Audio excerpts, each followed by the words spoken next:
Good. Thank you all for joining us this evening. We're going to go ahead and call tonight's meeting to order. The time is 5:30. If you could join us in the Pledge of Allegiance.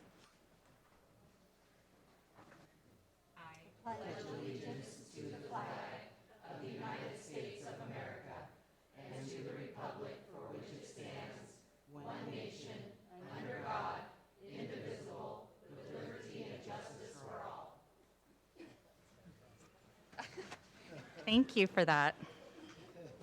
All right. And then our land acknowledgement. And Jackie, or Jacqueline, go ahead. Evergreen Public Schools resides on the traditional lands of the Chinookan peoples and the Cowlitz tribe. They have lived on and cared for this land and its waterways since time immemorial. We thank them for their stewardship and make this acknowledgement to open a space of recognition, inclusion, and respect for all Indigenous students, families, and staff in our community. Thank you. Okay, next on the agenda is to adopt tonight's agenda. I move to adopt tonight's agenda as presented. Second? Moved and seconded. All those in favor? Aye. Aye. Any opposed? Okay, next is our presentation for our bond sale, and I'm going to go ahead and turn it over to Mr. Mark Pressing.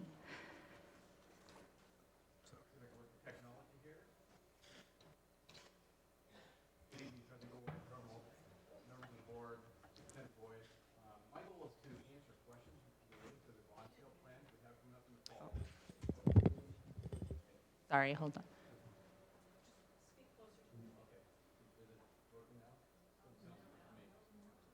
That one's a little finicky. Give us a second. She'll bring you out a microphone.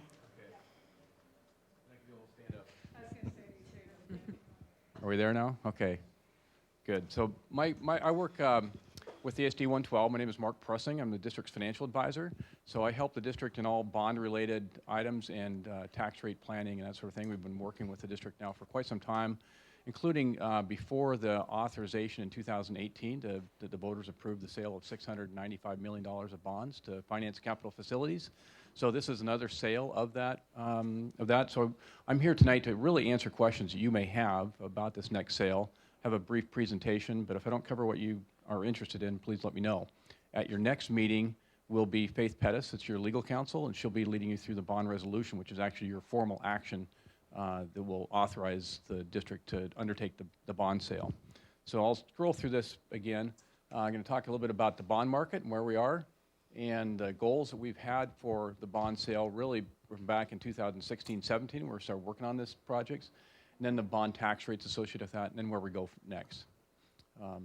As you've been listening to the news, bond interest rates have been really quite volatile lately as everybody's worried about inflation. And volatility really is the word. We've had interest rates go up and down, but they're higher than they were last summer, but still relatively low. So you can see we're still much lower than we were back in 2016 when we were looking at the bond planning. So it's in good shape. We're in good shape. And we plan for some contingency in there. So it's still a really good time to be financing these projects on behalf of district taxpayers. The volatility, though, I think does warrant some additional flexibility, and I'll talk about how we're going to accommodate that in this sale compared to the last sales. So when voters were told what this was going to cost them over time, it was going to be a tax rate of $1.77 per thousand for the bonds. We're going to be below that. We're going to try to lock in $60 million of the remaining $95 million left of the authorization. We've been working with the district construction staff, the superintendent, Jennifer Jacobson, to define what the best amount is to fund that. The IRS doesn't want you to sell bonds too soon if you don't need the money, and that we can strategically use this last sale then to kind of meet other goals. So we've been kind of really trying to work with the superintendent to identify what those goals are. We're going to renew the district's credit rating with Moody's Investor Service. Your right now is a AA3, very good credit rating. So we hope we'll maintain that. And you'll also participate in the Washington School Bond Guarantee Program. By paying $100 to the state of Washington and applying, they will be your cosigner on your loan, essentially. So if you miss a payment, they'll make the payment. Investors really like that, and that allows you to get lower interest rates because of that.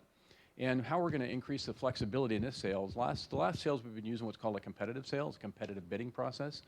We're going to go move this over to a negotiated sale. It's what I've recommended to the superintendent, and they've and your resolution would include authorization to do that. And with that, we bring the underwriter team ahead of time and negotiate the interest rates with them. And the underwriting team would be consisted of D.A. Davidson as the lead and Piper Sandler as the co-manager. What that does is that allows us to, again, kind of think of a building project. If there's some unknowns, it's nice to have the builder on site to go through things rather than say, here's what you're going to build, and then find out that it isn't going to work. We utilize this. Today we're in the market with North Shore School District for $150 million, and we used negotiated sale, and it worked out really well because we had $30 million at the end of this order period that wasn't sold to investors. And we were able to refine how we were structuring the financing to get to rework that so that investors got what they wanted. So it'll give us some additional flexibility, but it is a little bit different than what we've done before. These are the graph of the district's tax rates over time, and you'll see how they've been trending down. And our goal in this one, again, working closely with Superintendent Boyd, is to make sure that we hit the tax rate voters were told to expect in the last operating election. And we can adjust your bond payments, a little bit different than a home mortgage. We can adjust them where we want to be in different years. So we're going to use this sale to make sure that we hit that tax rate. So we kind of hit the promise for voters there. The numbers behind this, I don't need to go into this too much. They're in your packet, but it's just all the calculation factors that we'd put in there. I'm happy to discuss them if you'd like. The bottom line is this $1.77, you'll see in the blue column, about the middle, total bonds. We're going to be $1.60 next year and $1.48 after that. So clearly well below what voters were told to expect. So we're meeting the expectations while still funding the projects for the district. Again, just the numbers behind kind of tax amounts, and happy to go through this. And again, I'm here tonight to answer questions. And then the next meeting on August 23rd would be your legal counsel who would walk you through the bond resolution. And if you have any questions on that specifically, that would be your official action. We'd have a call with the rating service in September, and October 25th be selling bonds, closing around November 8th. So that's kind of the process that we have going forward.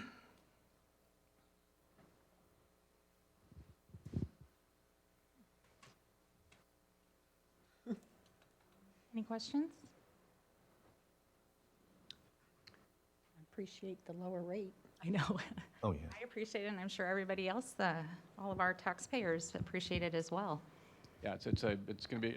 I'm looking forward to a good result. It's really a pleasure to work with you. Yeah. You know, I've been doing it now for quite a while, so it's nice to be here this evening. It looks like you're very popular this evening, so thank you for making a little bit of time. I could ask you a couple of things, though. You bet. On your page with the key inputs, is that a projection of interest rates for this year? Is the current rates plus 25 or 0.25%? The meaning of that is a little opaque to me. So. Yeah, so for example, when we're in the market today, we're sold bonds, we know what today's interest rates are, and rates move on a daily basis and really hourly basis. So we have to say, well, when we're projecting tax rates, we have to project some things, and one of them is what our interest rate's going to be. We're going to say, well, interest rates are going to be a little bit higher than they are today for this first sale, but then quite a bit higher for the next sale, in order to be conservative. One of the biggest things that we have to put in for an input when you talk about tax rates, it's the amount you're levying divided by the assessed value of the district. That assessed value is going to grow quite a bit this year. The initial projection is up almost 17% growth in the assessed value of the district this year. So that's one of the other factors we have to consider. So trying to build a cushion in to make sure that again, these rates that we're talking about, that we're going to be able to achieve those. And I'm very confident that we will be able to do that. Okay. The credit ratings for the district and the state, is AA3 higher or lower than AAA, and by how much? So a AA3, as we call it, is 2 notches below. So it's AAA for Moody's, and AA1, AA2, AA3, and you're in the AA3 category. It's a very good rating, but getting the state's AAA rating, you don't get any higher than AAA. So getting that as your cosigner is a really good deal. So you pay a little bit higher than the state of Washington when you borrow, but not that much, maybe 0.10% than the state of Washington because of that rating. Without that credit enhancement, you would have a higher interest rate on your bond. So it's a very good rating. Moody's has changed their methodology for rating Washington schools, and they're putting pressure on districts, and there have been a number of downgrades just purely on their methodology. So we may have some conversation around that, but I don't foresee any issues there. Okay, thank you. Any other questions? Thank you, Mark. Great. Again, happy to be here. Thank you very much. All right. Next is our board consent agenda. Entertain a motion. I move for approval of the board consent agenda. Seconded. All those in favor? Aye. Aye. Any opposed? Next is the superintendent's consent agenda. Entertain a motion. I move approval of the superintendent's consent agenda as presented. Second. All those in favor? Aye. Aye. Any opposed? Okay, on to the superintendent report. Mr. Well, thank you. And I just have a quick report. We had a wonderful week of professional development with our school leaders. They're primed and ready to, one, go out and just focus their schools and their energy around math improvement for our district. There's some excitement and some energy with 2 days of professional development in June and then 2 more this week. And then we had Dr. Tammy Campbell, who's helping us deepen and strengthen our strategic plan, come in with our leaders, and she really lit a fire of excitement around them doing that work as well over the course of this year. So I'm excited about that.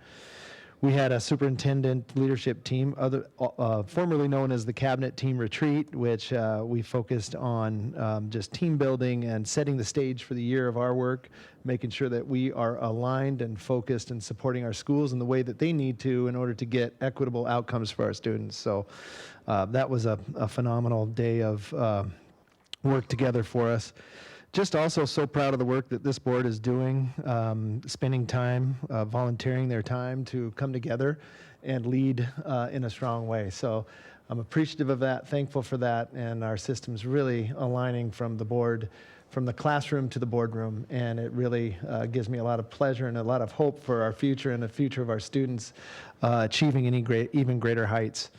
And that was the best pledge of allegiance that I've ever heard. Thank you for that. That gave me chill bumps, and wanted to just thank you all for that. And then I'm looking forward to the start of school.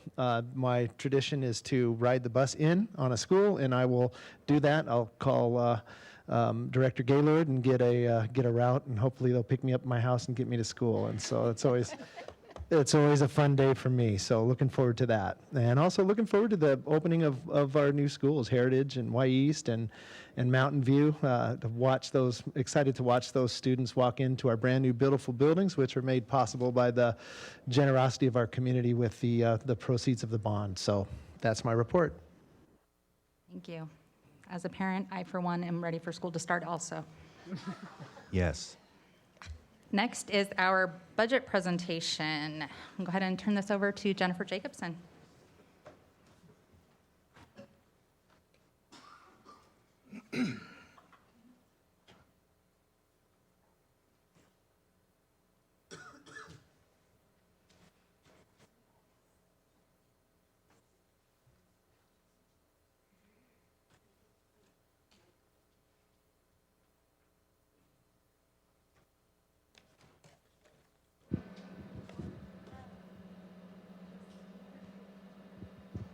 Do you have the microphone?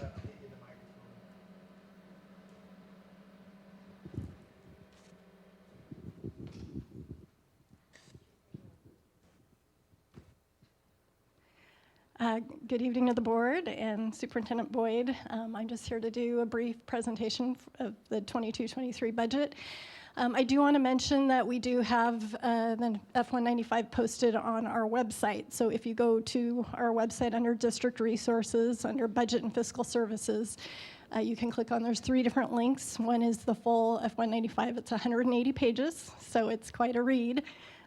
We also have the F-195F, which is the 4-year forecast, and then also the budget supplement. So the supplement is something Evergreen has published for many years. It shows graphs and kind of more user-friendly interpretation of the budget. So those are all out there on our website for anyone to see.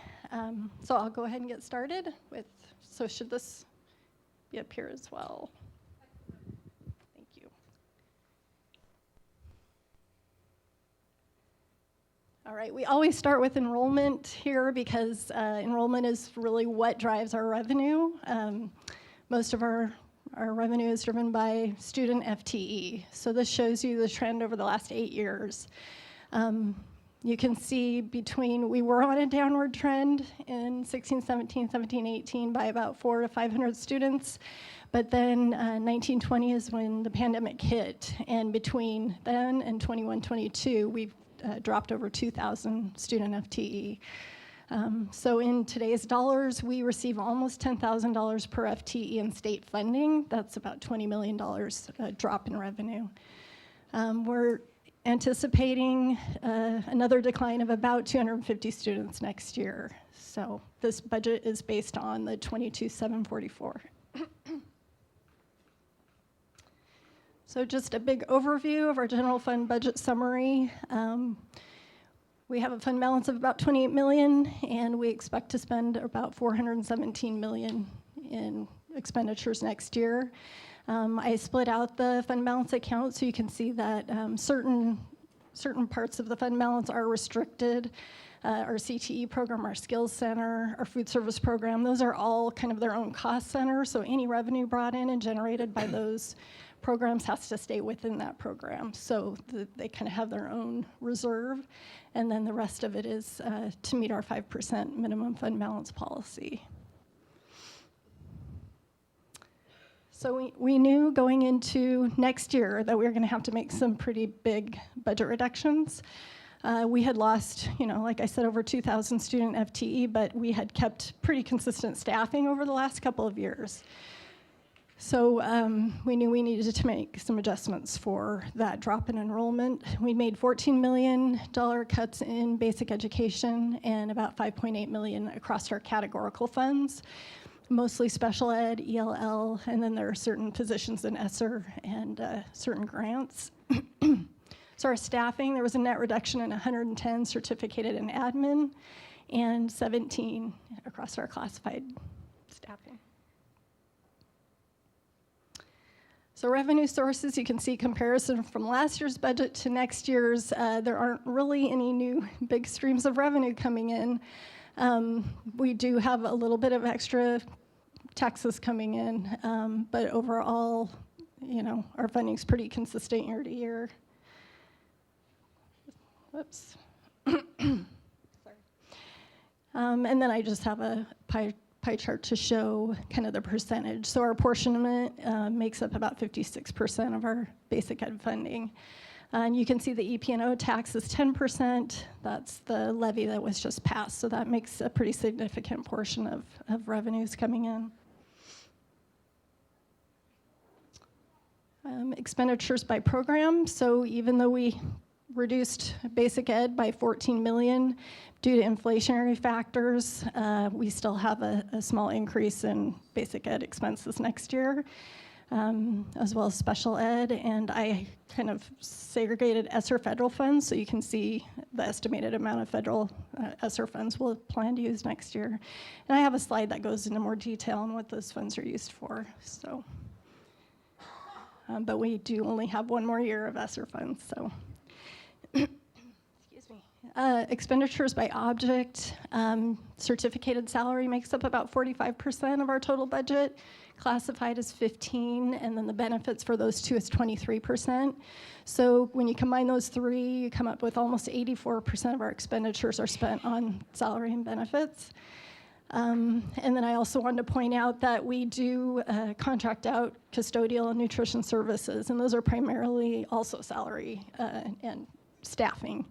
And that's another 4.5% of the budget. So about 88% of our budget is spent on salaries, benefits.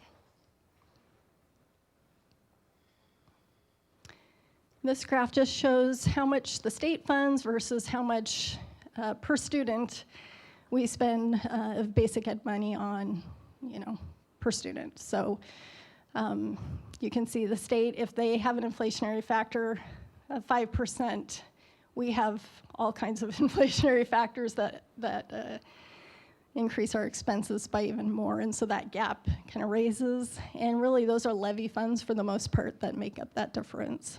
So, okay, as far as our ESSER federal funds, the total allocation was about 64 million. We received in 3 different ESSER 1, 2, and 3 grant applications, mostly in 2019 and 2020. So we only have till the end of 2024 to spend those funds out. So we're expecting to spend another 20 million of them in 22-23, and that will only leave 8 million left for 23-24. And down below, I kind of give you an idea of what those funds were spent on for 21-22. So it was primarily staff. We did pay for enhanced cleaning out of this. It was about $500,000. So that was very expensive. And of course, PPE and devices that we needed during remote learning. So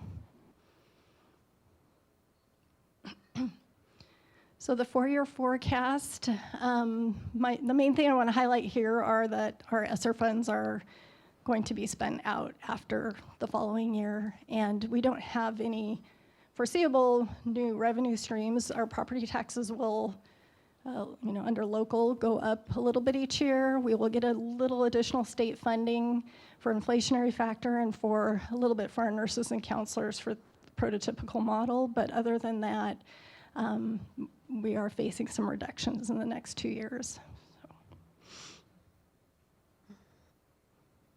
And then just a brief summary of other funds.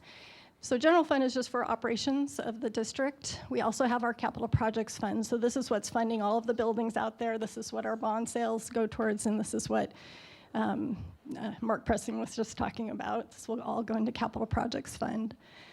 So we are going to have another $60 million issue in the fall.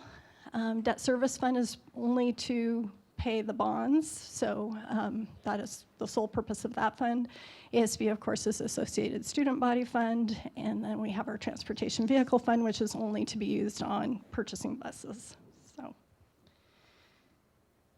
and that's it. So, do you have any questions? I think if you wouldn't mind, I think it'd be really important for people to understand the difference between what the state funds versus, so, and then when they give us the inflationary increase, how that only affects the money that they give us, but not the other money. Right. So roughly, the state, it's quite complicated. I know but the it state is. will basically fund us for, say, X number of certificated staff and Y number of classified staff. But it's based on a certain salary that they set, not on what we've set. So for each of those units of staff, we are paying 20% over what the state is funding. So not all of that funding covers the costs of our staff. Okay. So that's why it's imperative we have a levy to help us with that discrepancy. And Jennifer, can you put it into perspective, $28 million of a fund balance, can you put that in perspective? And I know not to throw out numbers, so that's why I'm asking for the number. I get in trouble with you. Can you put that in perspective of how much payroll is based on, compared to that so number? our monthly payroll and AP that runs through our books right now is running between 31 million a month. So having a fund balance of 28 million is very low, very low. Most districts our size have a fund balance, I think I looked at an averaged about 42 million, and that helped with cash flow.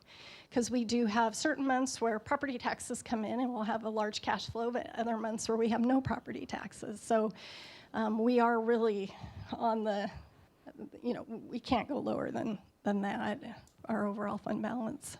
We wouldn't be able to have the cash for payroll and, so. Is that a factor in the last credit rating assessment Moody's did for us? It was, yeah. How big of a factor? We actually got reduced. Our credit rating got reduced because our fund balance wasn't high enough, so. It's like really comparable, just like having a 1-month emergency fund. If you're thinking like a household budget, when they say like have 2 months and we've got 1 month. That's correct, yeah. What kind of advocacy would be helpful to help us, I guess, get a little better safety margin? Yes, and as our expenses go up and that 5% minimum requirement in the board policy is going to go up, we need to start planning to increase fund balance just to meet our minimum fund balance policy. So we're going to need to identify or advocate for new revenue sources, and I think the bulk of that is the State House. We have to be, and I'm talking aloud here, I'm not giving out work items or anything. we have to be very clear about what it means to take that risk, however large or small it is, and balance that with our desire to take care of our people. Right? So, if you have some feedback or suggestions as we get into the legislative cycle in the next year, I think we need to be talking about it. Absolutely. Yeah. And just to give the legislature a little bit of a shout out, they did provide us with how many dollars, I'm not going to say the number again, how many dollars of enrollment mitigation funds this year? So last year, we received 12 million in enrollment Right. stabilization and 2 million in levy equalization stabilization funds. That we will not receive that again next year. I mean, they seemed to make it very clear at the end of the session that that was a one-time safety net and that the districts needed to figure it out. Is kind of Yeah. what the, And even with that $12 million of additional funds, we had felt like we needed to make $20 million worth of cuts just to get us to that minimum fund balance. So, we just have the perfect storm of declining enrollment, where our ESSER funds are going away, increased inflation, which eats away at some of the things that we don't get fully covered for. The state doesn't fully fund our salaries and other things as well. So all of those factors together cause us to need to be really conservative. Okay, thank you. On the 4-year forecast, I've always find it fascinating how we have to project 4 years out when the state does an annual budget and revenue forecast. right. And so, I mean, it's kind of a guessing game, kind of just based on what the projections have been and the percentages, right? Right. that you can And look with at. enrollment, I mean, there could be new mandates next year that are passed in the biennial budget that completely change that. I mean, it's very difficult to forecast out that far. So make a lot of assumptions in there with, regards to inflation, IPD, enrollment, all of that. So Besides the ESSER funds, like how close do you feel like we've been the last few years of making that forecast? Like if you look back historical. that would be interesting. Okay. I've only been here for, a short period of time, but it would be Just kind of see. good to go back. I think with COVID, that threw us in such a Yeah. odd thing with enrollment and that it's probably Yeah, not probably even way off. close. Yeah, probably way off, except for the ESSER funds that came in to help that. yeah. This actually could be a question for you, John, is whether that estimate of 300 fewer students for the next year, I don't know if you have an over-under or whatever on whether or not we'll be surprised by some of the other forces acting on families and see a return of students, and whether there's some data that we could gather and examine about why they're not here and where they went. Yeah, I wish I could answer that question for you, Director Perkins. It's I've asked it backwards and forwards, and the bigger districts in the state of Washington have lost significant enrollment. Seattle, Edmonds, Lake Washington, all across the state, and nobody seems to have an exact answer. Birth rates are staying pretty constant. Enrollment for online courses across the state in our programs and others are high. And we think that the private schools have captured a little bit of FTE from us. And folks are holding their kids back potentially. So it's just very difficult to predict during COVID times. Last year, the projection was almost 1,600 below what we anticipated. So we've tried to be more conservative this time. Not anticipating that the students are going to come back.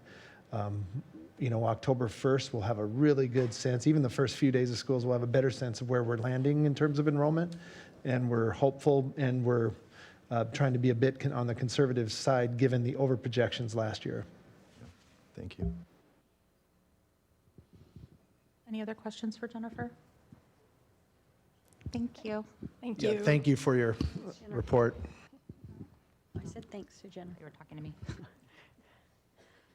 Okay, next is our can't talk.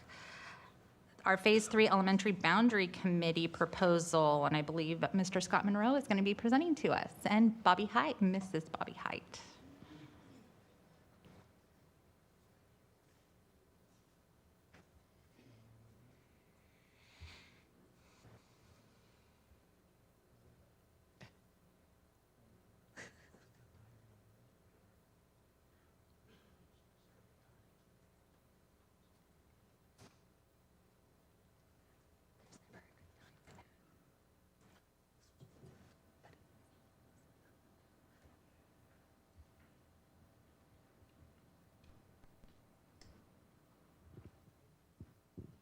Well, good evening, members of the board and Superintendent Boyd. Bobby Height and I, your co-elementary directors, are pleased to be here again. Just to give a brief overview, or as brief or as detailed as you want it to be with regard to phase 3 of this work. And you can see the front page there of the proposal that's up that was presented by the parent committee in June. It's also linked in your board packets, and I know it's available to the public as well. So it's not our intent, Bobby's and mine, to go through it again because we know that you've seen it and it's available, but it's at the ready in case we get questions and need to go to a particular slide or not. So just a quick reminder that this is, as the agenda states, phase 3 of the work, all tied to the passage of the 2018 bond that Jennifer mentioned. This particular phase is tied directly to both Burton and Mill Plain elementary schools, which are currently being rebuilt. So in preparation for them being rebuilt and the increased capacity, student capacity that comes with that, Bobby and I engaged a parent committee last November and December and met with them over the course of last winter and spring. We engaged the public in some community forums, both virtually and in person, to get feedback.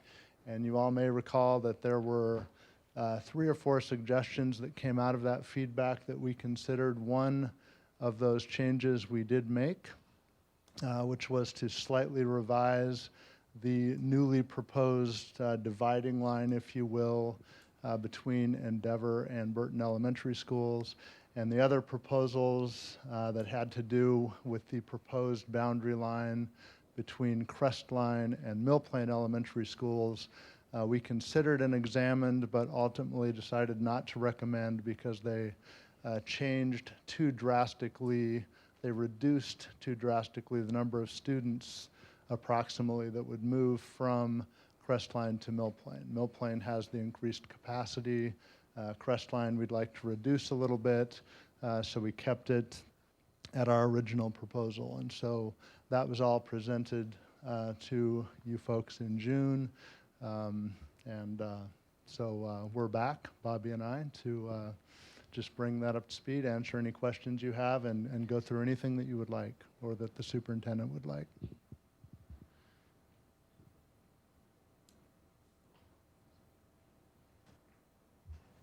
Any questions from the board? It was all discussed at workshop yet, and I think you answered all my questions at that point. I wasn't here, so but I have a question, and it's just kind of, I just want to get a pulse on how the committee is working. Is everybody attending and participating, and we're not running into any issues with membership of the committee kind of fading away, or? No, we had a little bit of fade away from November to June.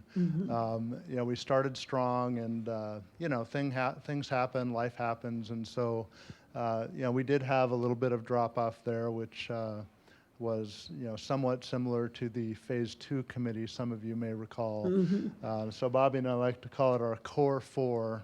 We had 4 of the schools represented, and those 4 folks stuck it out to the end, and we're the ones that were here in June to present to you. And then we were able to engage with those other school communities via those forums and via the online feedback process that I mentioned before. Okay, thanks. So overall, we were pretty pleased, especially under the circumstances with the pandemic and everything else. When we heard from the committee members, they all seemed to work really well together, even though they were from 4 different schools, and they all follow our guiding principles about what we're looking for boundary changes as far as safety and portables and all of the things that that we ask for when they start the committee. Yeah, we've been very fortunate over the course of all 3 to the principals of those schools working with parents and gaining interest, and then bringing folks forward, and really in all 3 phases of the work, without exception, all of those parent committee members were able to basically set aside their allegiance, if you will, to their school, and include that, but to look at the greater picture and ultimately recommend what was best. Starting out with, of course, right-sizing, elementary schools per the board directive, and throughout the course of the work, making sure that the end result of that work in whatever form that it took would result in fewer students in portable classrooms. And so just like the other 2 phases of the work, this phase, as it's currently proposed to the board, will accomplish that goal. I'm excited for the relief Endeavor is going to experience with this change. They need some relief. And it's 170 students. That's, and they really need it. So. Yeah, Endeavor is projected to, if you will, right-size by the most. Furcrest, after being reduced in phase 2 of the work, is set to regain a little bit of that, and Hearthwood also to gain a little bit of that. There are a couple of our smallest schools, and they'll still be small when this work is done, if it goes through like this, but a little bit less so. And, so it shrinks the gap, or the range, if you will, between the largest school in this group and the smallest, from over 300 students down to, I think, about 80 difference. So, again, we feel it's in keeping with the directives from the beginning of the board and the superintendent. Thank you. Any other questions from the board? I'll go ahead and open it up to the audience. Does the audience have any questions? All right, seeing none, I'll go ahead and entertain a motion. I move the board accepts the elementary boundary changes as presented for first reading and move it forward for a second reading and approval. Second? Moved and seconded. All those in favor? Aye. Aye. Cut you off. Any opposed? All right. Thank you, Scott. We'll see you next meeting. Thank You you too, guys Bobby. very Thank much. you. Thank you. Okay, next is our teaching, learning, and equity update, and I believe Dr. Charlene Williams is here to give us that update. Oh, there she is. Couldn't see her. I know, I was like.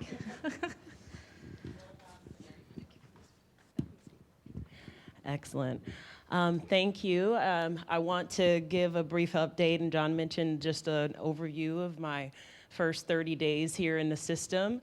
I've been able to have over 28 meetings with schools and district leaders to get a pulse of what the needs are here in our system.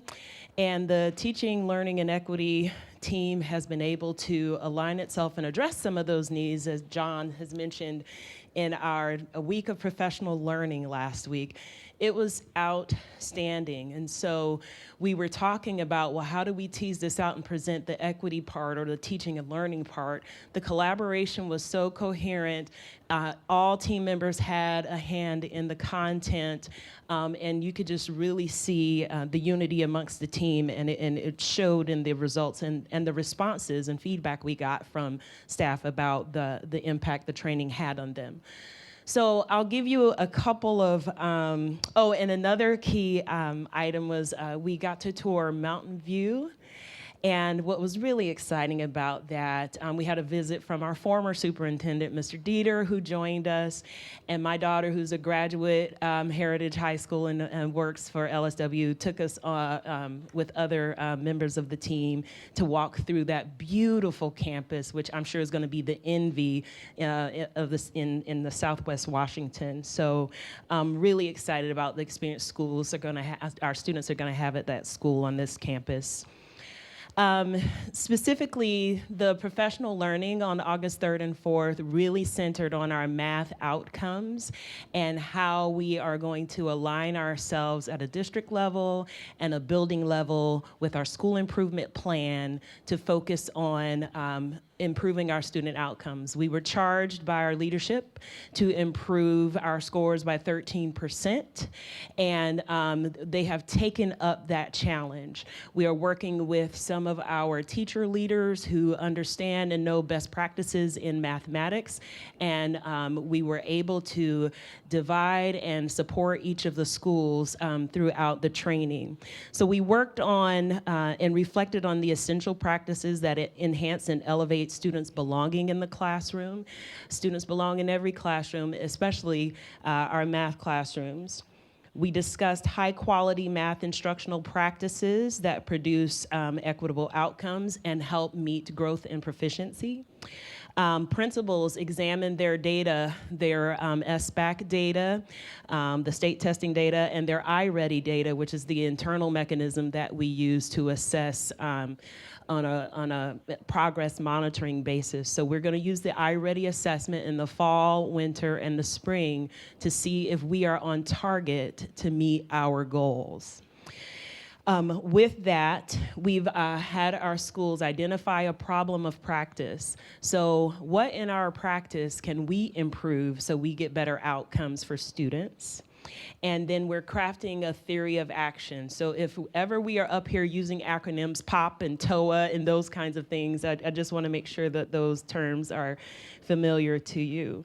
And yes, as Mr. Boyd alluded to earlier, Dr. Tammy Campbell gave a phenomenal presentation that just kind of affirmed and energized the team around this work about getting clear and specific about what the learning outcomes should be for students. And then a little bit about what we're going to call SIP supporters. So what is a SIP? A SIP is a school improvement plan. So if you hear us say SIP supporters throughout the year, that's what we're talking about, our school improvement plan supporters. So each of us at a cabinet level have been assigned 3 to 4 schools where we're going to lean in as a thought partner and a resource and a waymaker to help schools implement their school improvement goals. We're going to look at best practices around defining goals. We're going to look at, are the actions they're taking ones likely to lead to the outcomes that we anticipate. And we are meeting regularly to collaborate around what that support looks like. So we don't have 13 people out here supporting schools 13 different ways. So we're coming up with common protocols, questions, practices for school visits and supports. And we're seeking feedback from our leaders around what's working. So that's the update I have for you, and I'm open to take any questions you may have at this time. Any questions? No, thank you very much. Thank you. I'm so glad you're here. All right. Number 10 on our agenda is just for informational only purposes. That is our monthly financial statement. So it can be found in board docs. Next is board comments. Anybody got comments? I spent this last weekend at the Washington State School Directors Association. We had a board meeting, did some strategic planning. Really, WASDA's trying to align how they can better support school directors across the state and have a bigger impact on education in Washington State and in the region, actually. I think I might have mentioned this before, but I can't remember, is that I've stepped off my role as a member of the legislative committee for WASDA, but not as a coordinating member of the Federal Relations Network. They're 2 separate committees, and that became necessary when I took it's not a job, I just took a position on the Parliamentary Advisory Committee, which created or could create an optics problem or a conflict of interest problem if the person recommending what the rules should be is also benefiting or not benefiting from them. I also received advice from Abigail Westbrook, the attorney there, that I should, in that role, not hold the district's credential for the General Assembly in September. I'll be in the meeting, but if I could share that burden with 1 or 2 of you. It's a 2-day meeting, but it does get all the work done by the end of September, and I'd appreciate it. I'm happy to do it with any of you, really. I'm interested. Yeah. Can we, I thought at one point we had actually talked about doing it as a group effort. That's We the, sit down and kind of go over everything and decide where we want to go as a district. since it's, Voting. It's after our second meeting in September, I think. And so there's time. But the handbook, the legislative handbook has been published, okay? So it probably makes the most sense to be, well, that's a future agenda item, but it would be for the 2 September meetings to have workshop and just go over the content and make sure that we're all right.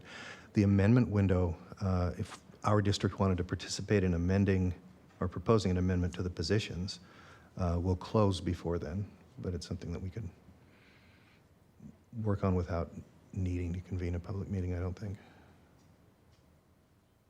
We'd have to, yeah, I can just talk about that later. Yeah, we get together and just kind of figure out something to, Of course. you can talk about, Yeah.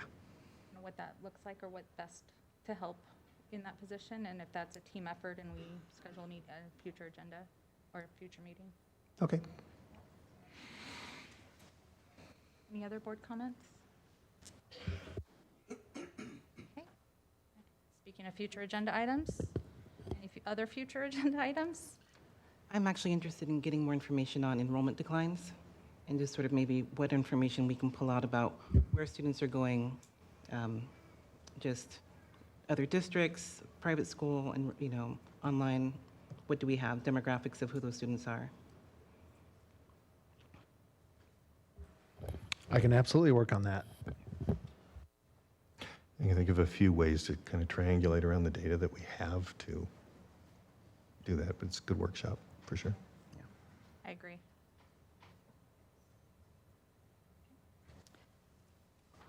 And then at this time, we'll go into our public comments. So any community member wishing to address the board may do so during this designated time on the agenda for public comments, as long as the comments are not personnel related or about an individual employee or student and are not legal in nature. Each speaker will be allowed 3 minutes to address the board. Comments are to be directed to the board of directors as a whole and may not be addressed to any individual member of the board, the administrative staff, or the audience. Please state your name and district affiliation, if any, when you come up to the microphone. First on the list is Janie Haygood.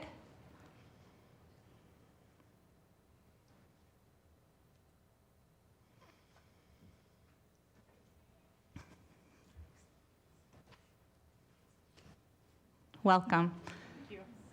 Go ahead and test that. No? Oh, this microphone? Thank you. Okay, can you hear me? Yes. Perfect.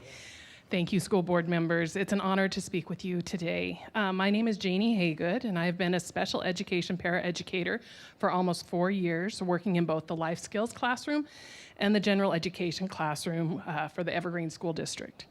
I recently completed my elementary education teaching certification through the ESD 112 ESDU program. As I searched local school districts for job openings, I noticed a recurring theme in all of the districts. The majority of the job opening postings were for paraeducators. The demand is extremely high for this field, but unfortunately, the pay is not. This job is depleting and dangerous, yet also extremely rewarding. Over the years, I have been hit, kicked, pinched, punched, slapped, scratched, bitten, and attacked. We work with children who have severe behavioral issues and disabilities. After a day of work, it often takes me multiple hours to decompress from the day's events. It's a challenge, to say the least. Paraeducators are a significant asset to our schools. As we often work one-on-one with our students, we get to know them extremely well. We learn their triggers and their joys. We see their struggles. We form relationships with them. They often feel comfortable to talk to us about things happening in their lives, which allows us to guide and encourage them through these challenges. As needed, we relay these concerns to counselors, teachers, and staff to create a support team for our students.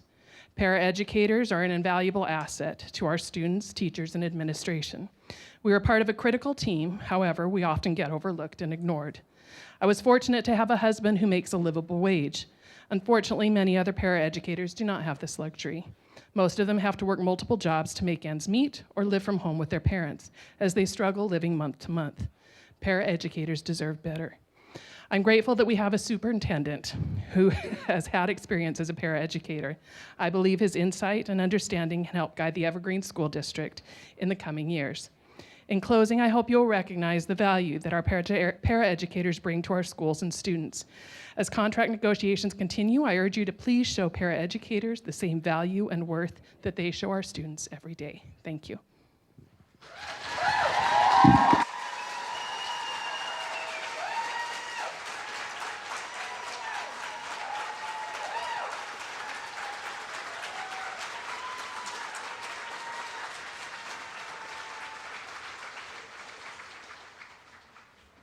Thank you, Janie, for your comments. Next is Lauren Sickles. Welcome, Lauren. Good evening, members of the board and Superintendent Boyd. My name is Lauren Sickles. I am proud to work at Hollingsworth Academy for the last 8 years as a ProTech RBT, most recently. Tonight I'm speaking on behalf of my fellow members in the Evergreen PSC and Evergreen OC chapters of Public School Employees of Washington, SEIU, Local 1948. Collectively, our union represents 1,464 education support professionals across Evergreen Public Schools. As you know, the work that PSC members do is essential to our school communities. We are the first face that students see in the morning and the last they see at the end of the school day. This school board has set the expectation for Evergreen Public School that wages and salaries be competitive. Yet for education support professionals, they are not. At the bargaining table, our union's negotiation teams have worked hard to bring wages up to match surrounding school districts. But we have been met with unresponsive behavior and a lack of counter proposals from Evergreen Public Schools. I am proud of our negotiation team's professionalism despite the district's inability to provide reasonable responses to our proposals. To that end, we have supported the district's request for mediation in the hopes that it will help them to re-engage in negotiations. Mediation for Evergreen PSC will take place on August 15th and for Evergreen OC at August 19th. I want to emphasize our union's dedication to work with the district and bargain with mutual respect while still highlighting the realities of negotiations to you, the school board. We hope mediation will help the district finally see the long-term benefits our proposals will provide in greater parity and stability for our members and for the students and families they serve. We also hope that we can work together to achieve fair contracts that preserve the integrity of the professional work that education support professionals do each and every day for our students and our school community. Thank you for this time this evening, for your service, and for your service on the school board.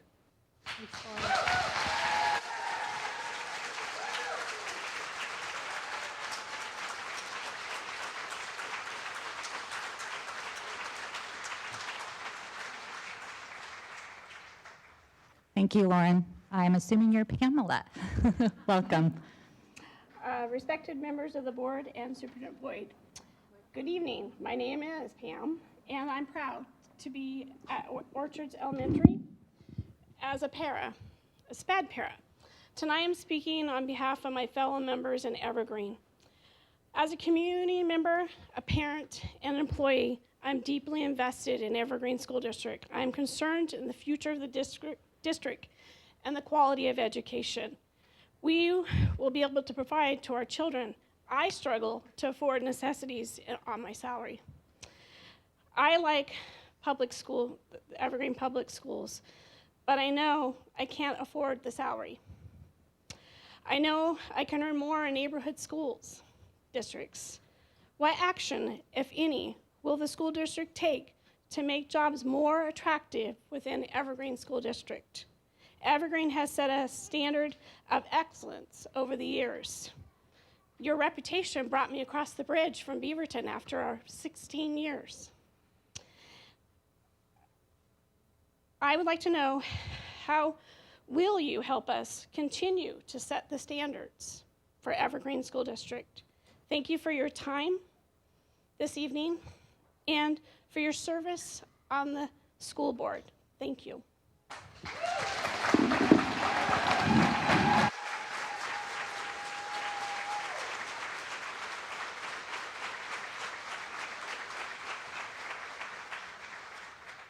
Thank you, Pam. Rochelle? Welcome, welcome. See if I can use this. Respected members of the board, Superintendent Boyd, good evening. My name's Rochelle Amos, and I'm proud to work at Evergreen High School as a secretary. I'm speaking on behalf of my fellow members of the Evergreen PSE and Evergreen OC chapters of the Public School Employees of Washington, SEIU Local 1948. That's a mouthful. I'm sure the board is aware that Evergreen Public Schools has an operational expectation regarding compensation and benefits. Operational expectation 4.8 reads, the superintendent will assure that compensation and benefit plans attract and retain the highest quality employees by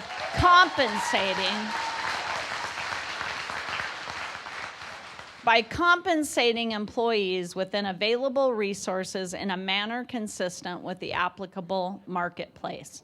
We ask that the superintendent and the school board recognize the commitment that the employees of Evergreen Public Schools have dedicated their time, energy, and focus to. We ask that the district recognizes the impact that these employees have on the success of the students who attend Evergreen Public Schools. We ask that the classified staff be compensated in a manner consistent with OE 4.8. Thank you for your time this evening and for the service of our board members of the Evergreen Public Schools. Thank you.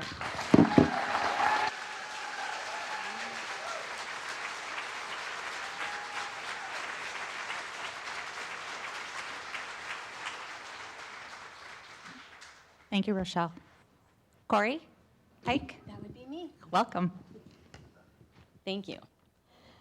Respected members of the board and Superintendent Boyd, good evening. My name is Corey Hike. I work here at ASC as an accounts payable technician, and tonight I also am speaking on behalf of all of these people. I am super proud to be an employee of Evergreen Public Schools, a mother of one of our bus drivers, and a grandmother of some of our students. I'm here tonight to support the school board, the district, employees, kids, and the community. Between the pandemic and rising inflation, rising violence and crime rates, and uncertain times, PSE classified staff have been here. We weathered the challenges, we dug in. We changed the way we teach, care, and provide for the students. Throughout it all, classified staff have risen to the challenge. Tonight, I stand with the district and I ask, will the district stand with us? Thank you for your time this evening.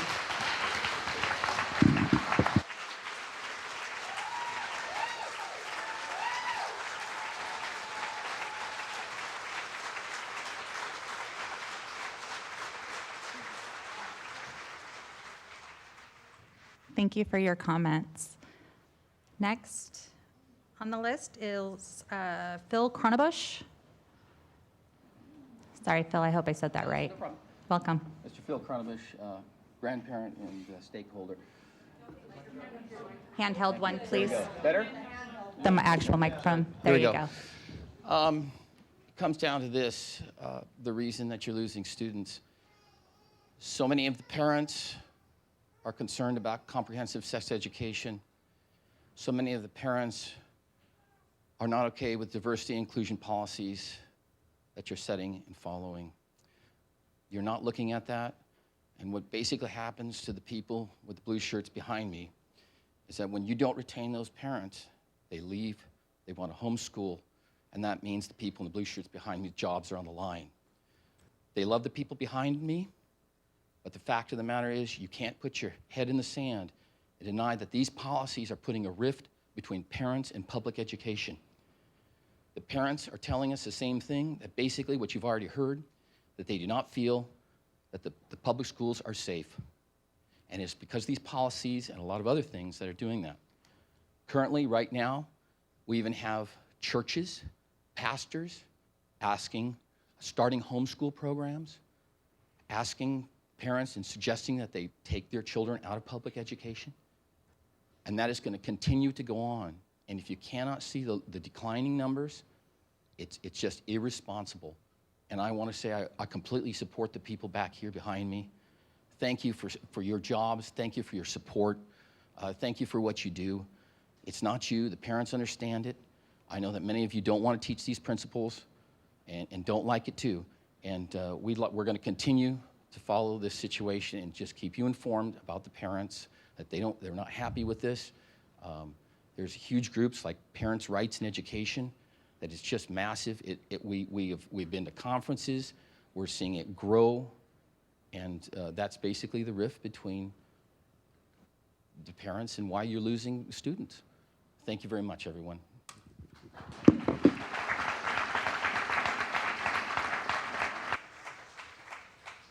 Thank you, Phil. Gary Wilson. Welcome, Gary.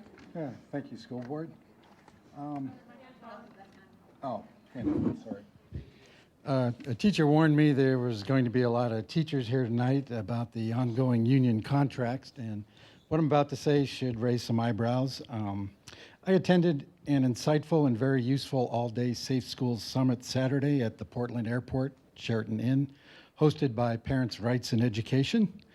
The lead speaker was Rebecca Friedrich, who was the lead in the Supreme Court case Friedrich versus CTA, the California Teachers Association. And I wanted to read a little excerpt from her book, Standing Up to Goliath.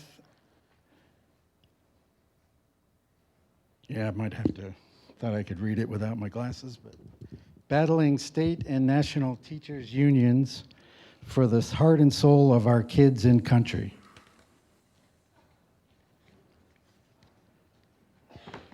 Yeah, she just states here, and we can decide if this pertains to Washington. She's talking about California here, but there are 3 vital ingredients for a successful education, and none of them include the policies and politics pushed into schools today by our unions. The imperative key for educational success is what my friend Kurt James calls the education triangle. The 3 corners of the triangle have equal weight and importance. First, and top corner is the child, the second corner is the parent, and the third corner is the teacher. If those 3 corners are working together as a respectful, kind, and communicative team with high expectations and accountability for all, the child will be educated well every time. Incredibly, union forces actively work against this triangle because, as you will see, one of the union's main tactics and sources of strength is to divide and isolate. So the relationships between many parents, teachers, and kids have been damaged. Like I said, this is California she's talking about. She was a teacher there for over 20 years, and she came against it. Another speaker was Conrad Woodland, who is a forensic psychologist, and his talk dealt with the high incidence of sexual abuse in our public schools and grooming tactics from predatory teachers that I plan to share with you at a later date concerning CSE. I would also be willing to pay the $85 for any of you to attend this conference next year. I stated at the last board meeting that despite during the month of May's board meetings, this board being called many things over and over, one of which was racist, in the 15 minutes I've attended since August of last year, I have not found this board to be racist. I know critical race theory judges a person by the color of their skin and says that if you are this color, you're oppressed, or if you're that color, you're an oppressor. I'm going to have to interrupt you guys. Yeah. Everybody may not like what he's saying, but he does deserve his 3 minutes. So if you guys could please just sit down and just listen for a few minutes, I'd appreciate it. Thank you. Yeah. In reality, thankfully, in this area of the country, there are fewer racists than non-racists. I know there are racists, as I've had a Ray Reynolds sign in my yard with Ray's picture on it, undoubtedly punched as I've had to fix a corner of it where it pulled away from the screws. But happily, like I said, I found racists are few and far between here. Lastly, you mentioned about 4,000, you've lost 4,000 students in the past 4 years. I'm afraid you'll have to make it 4,001, as my 12-year-old daughter will be homeschooled starting this coming school year. Thank you. Barry, And Barry, as John mentioned, your time is up. yeah, I'm going to as actually John have to ask you mentioned, to it's stop. comprehensive sex ed. Thank you. Thank you for your comments. Okay. And with that, that concludes our meeting for this evening. We're going to go ahead and take a quick recess where we will join back together and for a workshop where we will be discussing building rental rates and a legislative update. With that, thank you guys for coming.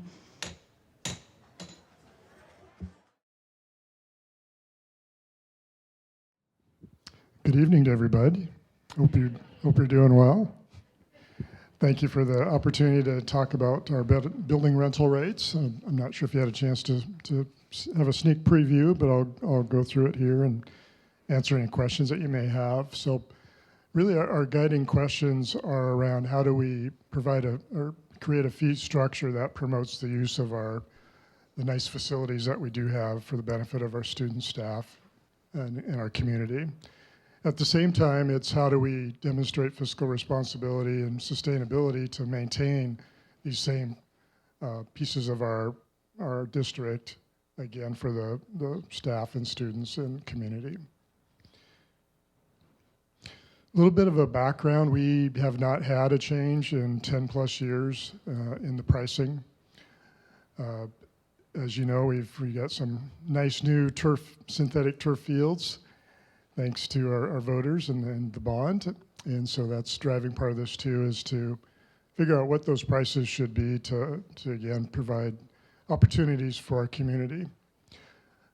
To do the comparison, Chris Pugsley is in our building rentals department, and she's been doing a great job working with the community and our buildings to help them out with the rentals. And so she has worked with the Job Alike group, so basically members like herself from different districts in our community. So we're able to get some comparable prices there, and that's one of the links that we have there, the second one. And then just as a heads up, the biggest impact that we're anticipating, and I'll go through this a little bit more, is on the grass field rates, where it's been $50 a month, whereas most of our, well, not most, all of our surrounding districts have an hourly price. So we suspect making a change there might be the area where we'd hear the most feedback from our community. I'm actually going to come back to these two links. I want to share some other information so you have hopefully the full background. You might be wondering, what have our rental revenues been the last few years? As you can imagine, with COVID, I think it was around December, January of this year, we finally got back to being able to start renting our facilities. So the last few years, it's obviously taken a huge dip because of COVID. You can see our best year was 15-16. And I'm going to talk about this a little bit more, but we're anticipating to get back to those levels with our pricing and with our turf fields. We have a lot of people reaching out, wanting to use the turf fields. And so we expect our revenue income, our income from building rentals, to increase this next year. Just to give you an idea of the types of events or the groups that we have, group 1, 2, and 3, I'm not sure if you're familiar with those, but group 1 would be like our Girl Scouts, Boy Scouts, neighborhood associations. Group 2 is more of our sports programs, Little League, CCYF football, Pop Warner football. And then group 3 would be private and commercial enterprises, primarily churches. Also point out that the government agencies fall under the group 1. So if you look for year to date, the number of events, and just to be clear, so like if if Pop Warner has 4 practices a week, that's 4 events. And so you see our biggest group is the group 2, which makes sense in terms of all the Little Leagues and Pop Warners that have the number of practices they have in any given week. The next slide is really trying to give you an idea of replacement costs down the road here. So those are the costs of turf cost at Evergreen High School for the different types of fields. And then if you figure, we have 4 high schools, about $200,000 a year to budget for replacing that turf in 10 years. And then McKenzie would be another $65,000 per year. So really looking at $865,000 to budget per year to be able to replace that turf after its life cycle. I'm going to jump back to the rates here and explain a little bit more of how we went about this, or what this is saying. Actually, I'm going to jump down to turf fields here.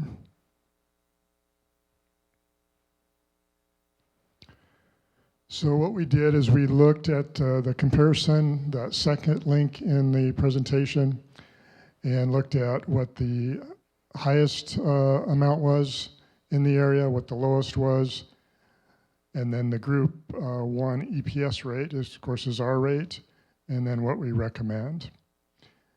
And so based on, we'll use an example of the turf fields. So the high rate in the area is $50, low is $45.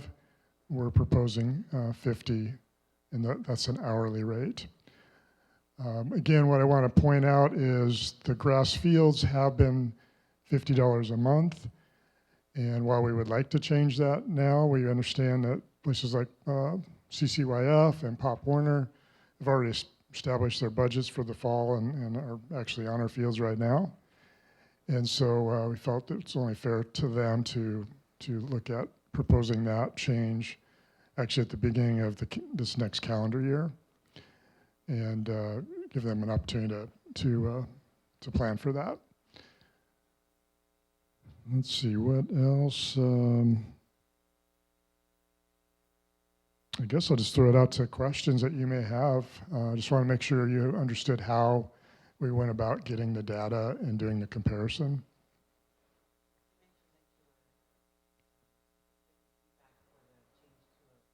Great. How are you getting feedback? Do you have a group, or you're just going to? Well, what normally when somebody calls up and talks to Chris in Building Rentals and they realize, either they realize at that point, or perhaps if they, this will be on the website. So there's a couple different ways where we could get some feedback. We're just anticipating, because it's always been a monthly rate, changing to the hourly rate, that's where we may see the biggest piece of feedback from our community. Do you have a projection for what the next year's revenues could be? Yeah, actually, let's see, I think I showed that on here. I forgot to bring that up. Thank you for bringing that up. It's a little bit hard to make a forecast on that based on the fact we haven't had the turf fields up until now, but we're anticipating, based on just the number of let's say customers that have reached out wanting to rent the fields, that we foresee us getting back to what was our highest level in the last 6-7 years of $160,000. So not obviously not anywhere close to what we need to budget, but we are expecting to be back up in that range.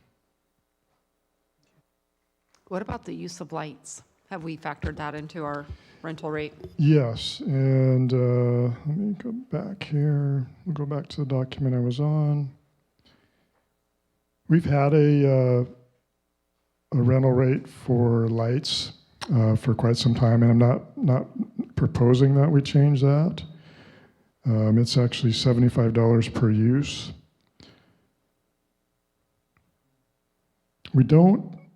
Historically, we haven't had a lot of rentals that needed the lights. We have I think some better ways to kind of track that now, and so we may find that, maybe that's not exactly the right rate, but I think we do have some better ways to start tracking it. So if you look at the stadium and turf field lights, we're at $75 per use. Probably with the expanded baseball and softball fields, that might become a more popular option. Yeah, and we're definitely hoping for that. Now, obviously, we stick to the city ordinances on, how late it goes and, that kind of stuff, so. Is that 10 o'clock? Yeah. Yep.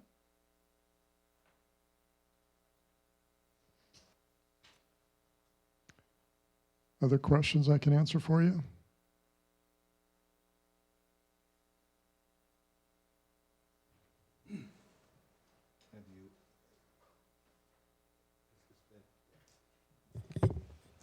So you're saying that people are discovering this as they call in to, I guess, negotiate a rental?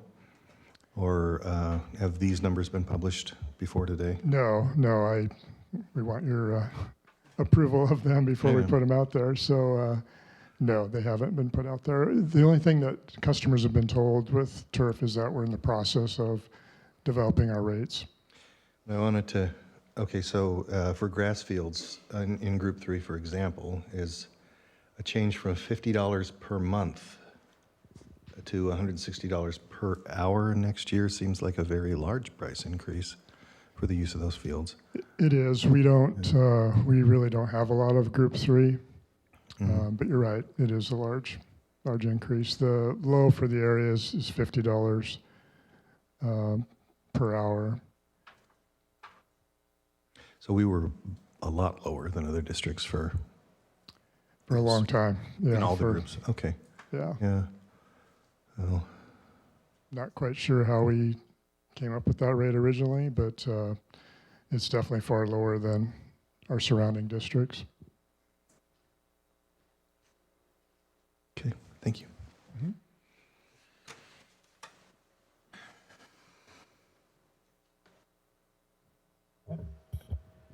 Thank you. Thank you.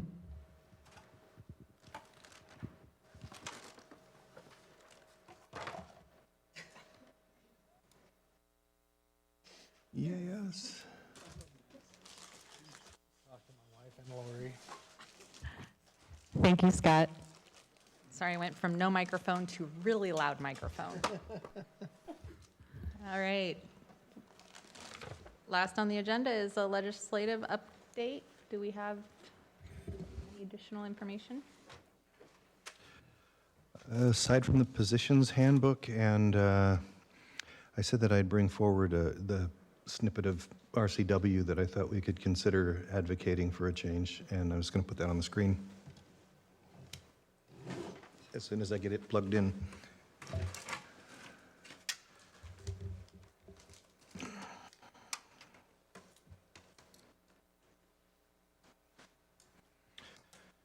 It's 28A 67072, which has so much meaning when I just put the numbers out there, right? Regarding the disposition of a provisional employee which is one of the, I guess, pieces that really contributed to the alarm that people felt when they discovered things during our budget cut conversations a few months ago. If I pull that up,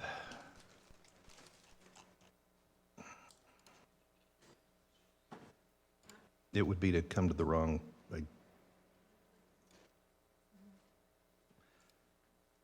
I haven't switched it over yet. Not dispositions.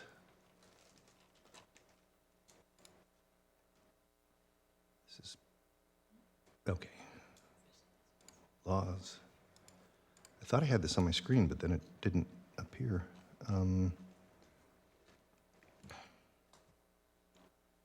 Do I? Oh, here we go. You're also not projecting? No, I'm not. Are you wanting to? It should be projecting now.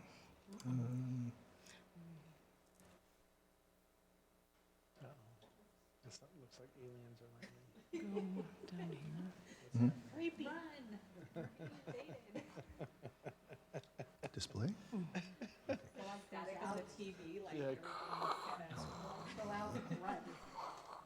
There's a door right there, just can't run into the screen.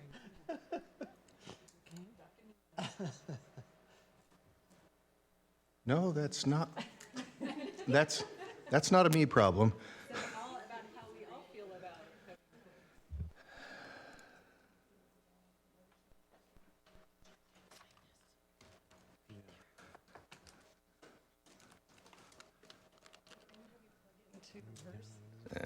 Yes.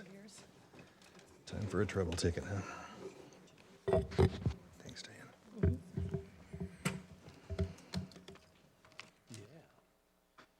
Rise. Oh, there we go.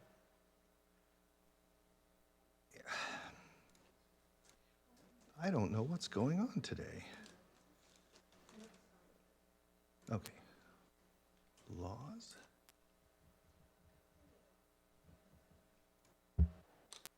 Text? Provisional.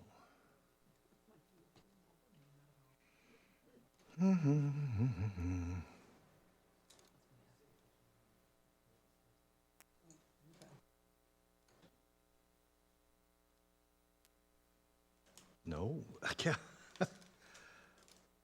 I'm sorry, everyone. I need a timeout.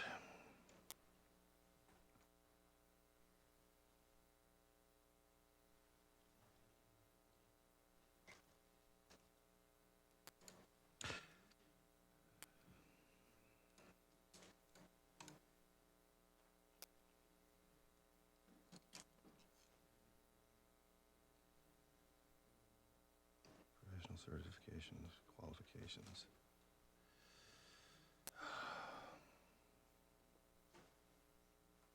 Oh, because they moved it. Now, it reads a lot of stuff, but here it is. Big block of text. And it has to do with the disposition of a certificated provisional employee.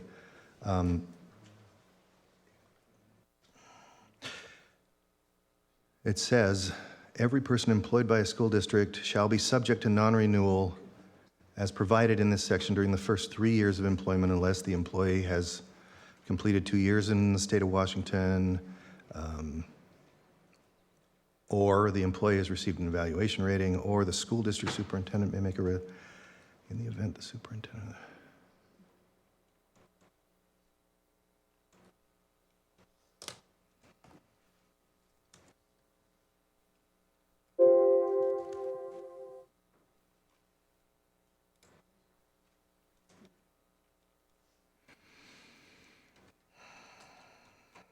John, you wouldn't happen to remember which section this was in?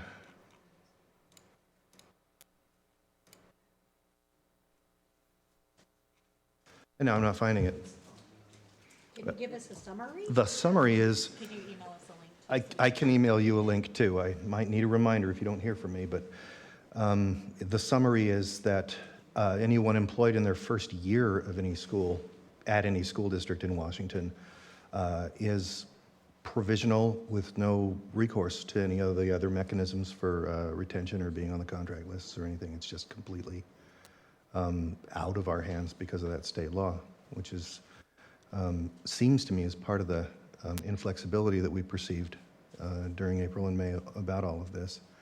And my sense is that we could ask the legislature to adjust that law so that we're recognizing that when we hire a 9-year teacher from another district in Washington, that we've got a teacher with 9 years of experience, and that we ought to recognize and we ought to be able to recognize and negotiate on those terms instead of that.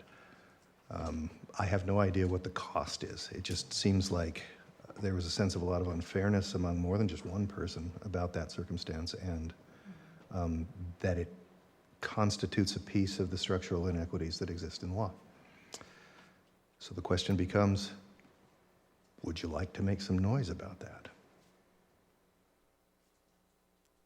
And I apologize that the citation didn't come up. I don't know why. I'm usually really good at this. I'd like to read it Yeah. before I make a, I mean, I know that it's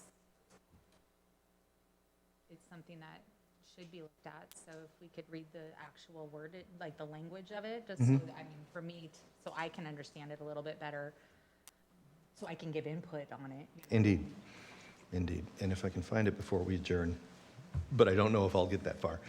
Have you had any conversations, like with someone like Monica, to see what she thought as far from a legislative standpoint? I haven't. I thought it was important to discuss it here before I, went off on my own to talk about that. Have you So. looked at it, John? I haven't. I'm be anxious to see the language, and I'm happy to advise. I think it's something we definitely want to at least discuss and Yeah. read it over and discuss it. Because it is a small and incremental change that might speak to equity, especially in the legislature we're likely to get. Baby steps. Baby steps, right? That's right. Just like last week's workshops. Yeah. Okay. That'd be interesting. We'll shake it up one little step at a time. That and the handbook, which we've already talked about, are the two things. John, do you have anything legislative-wise? There was, I forgot to mention this board comments. I did make some overtures to some people about the leadership WASDA stuff, and I got a meeting with Laurie about that. It's because we're talking about legislation in one of the panels. It's a good place to interject, I think. And let's talk about that. Sounds good. Yeah, Thank you. let's just set it up with Laurie. Sounds great. Okay, that's all. When you send the email with the link to the RCW, would you mind sending a link to the notebook, or what's it called, the handout, the handbook? Yeah, though, Laurie, We have, was that already downloaded and? I have it downloaded, and I have it linked to a future meeting and a workshop, but if you'd like me to send it to my remote, I'm happy to do so. If you wouldn't mind it, that would be great, so we can start looking at it for those that are interested in looking at it, because Yeah, it's long reading. it is long reading, but it's organized in a good way. It's organized by, it's got the two big sections, and the first section that we're going to consider is all of the positions that are either returning without, they were previous positions and they just need another vote to advance to the standing legislative thing, or they got a committee recommendation of do pass. So we'll do all of those first. And then the do not pass is in the second section, and there are quite a number of those. But they're also split up by WASDA's categories of learning and operations and so on and so forth. I thought it was the clearest thing I'd ever seen. Good. So kudos to the board and Tim's team for that. Yay. So it should be easier to read than it last year. Is that all you have on legislative? Yeah. Anything else? All right, we are officially adjourned. Have a good night, everyone.